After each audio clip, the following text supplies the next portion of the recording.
चलिए देखा जाए क्वेश्चन नंबर 16 फ्रॉम एक्सरसाइज 19.13।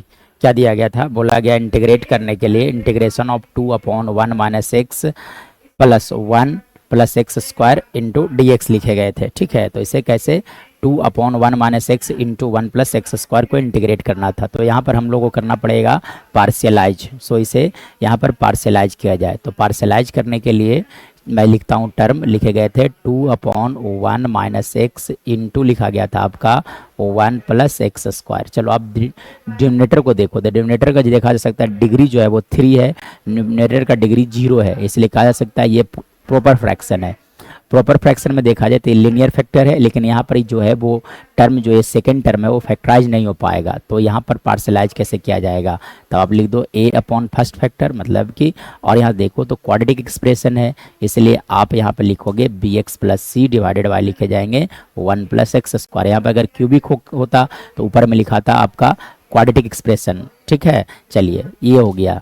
एक डिग्री कम करके लिखना हो, एक तो होता है एक्सप्रेशन ऊपर साइड में। ठीक है, तो अब ए बी और सी का वैल्यू फाइंड आउट करना है, यानी कि आप लिख दो 2/1 माइनस एक्स इंटू क्या लिखे गए थे 1 plus x square is equal to, यहाँ से एलसीएम लिया जाए, तब आप एलसीएम लोगे तो 1 माइनस एक्स इंटू एलसीएम आ गया 1 माइनस एक्स इंटू लिखे जा सकते हैं 1 प्लस एक्स स्क्वायर। ठीक है, यहाँ से लिखे जा सकते हैं a into 1 plus x square plus bx plus C into, चलो आप यहाँ से जब मल्टीप्लाई करोगे तो लिखे जा सकते हैं 1 minus X.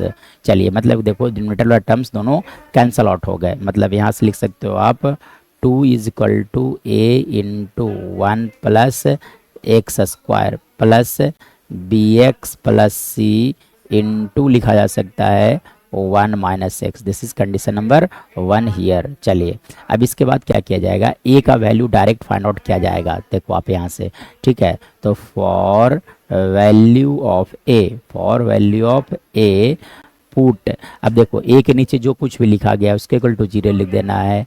This implies that X equal to कितना आ गया वैल्यू 1 इन इक्वेशन नंबर कौन सा 1। चलिए रखिए, यहाँ से लिखे जा सकते हैं 2 इजकल टू ए इंटू लिख सकते हो आप 1 प्लस 1, मतलब 2 इजकल टू लिख सकते हो आप यहाँ से 2a, मतलब a का जो वैल्यू आ गया that is equal to how much 1, hence the value of a is 1। और b और c का वैल्यू कैसे फाइंड आउट किया जाएगा, चलो अब देखो, तो b और c का वैल्यू फाइंड आउट करने के लिए एक आप समझ सकते हो कि दो टर्म्स इक्वल हैं, तो इसे बोला जाता है आइडेंटिटी। ठीक है, और आइडेंटिटी का करस्पॉन्डिंग कोफिशिएंट सेम होता है, इसलिए आप लिखो यहाँ से for value of b compare, compare coefficient of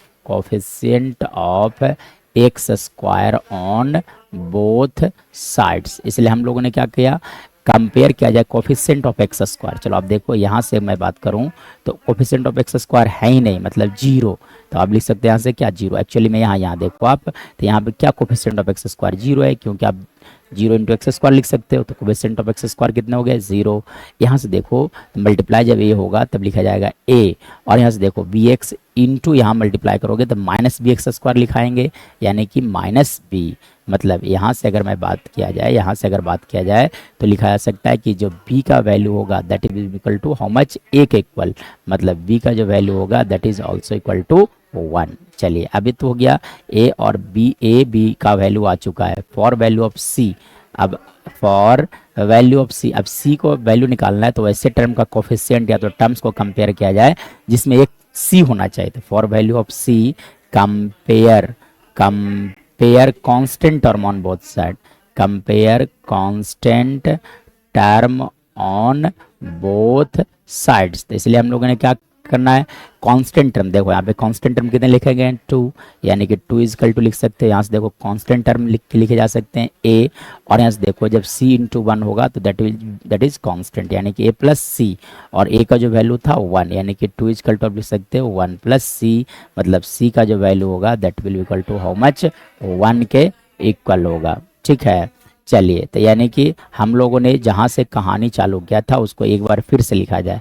तुम लोगों ने क्या लिखा था 2/1 minus x, 2/1 minus x into 1 plus x square का जो वैल्यू था हम लोगों ने सपोज के चला था a/1 minus x plus B X plus C divided by 1 plus x square.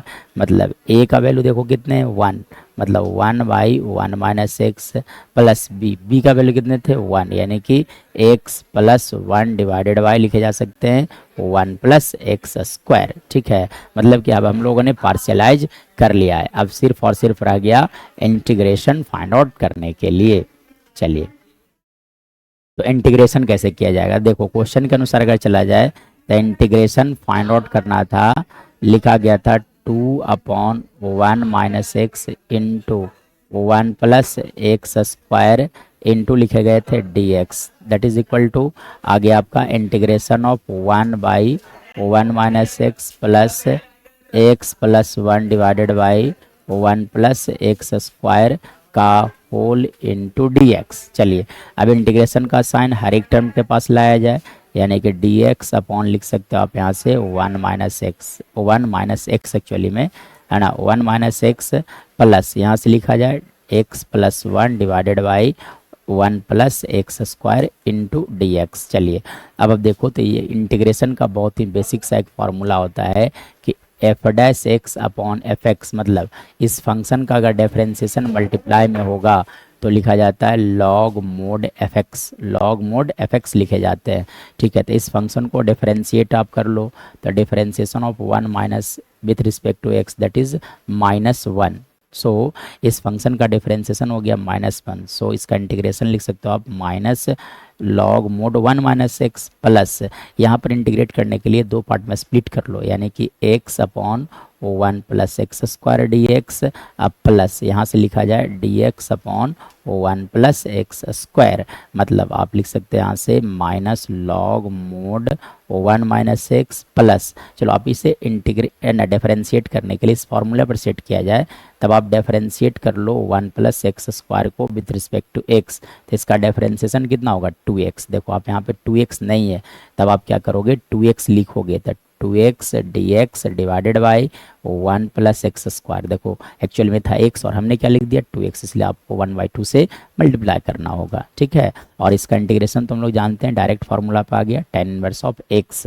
चलिए, अब एक पार्ट और इंटीग्रेशन के लिए बाकी रह गया, यानी कि आप यहाँ से फाइनली लिखा जा सकता है कि हमारा आंसर जो होगा वो minus log mod 1 minus x plus आप लिख सकते हो 1/2 इंटू, चलिए तो फिर से लॉग मोड एफ एक्स पे चला गया, यानी कि आप लिख सकते हो log mod 1 plus x square plus लिखा जा सकता है tan inverse of x plus c. मतलब अगर मैं बात करूँ तो इसको थोड़ा सा अरेंज किया जा सकता है, या तो फिर यही हमारा आंसर हो गया।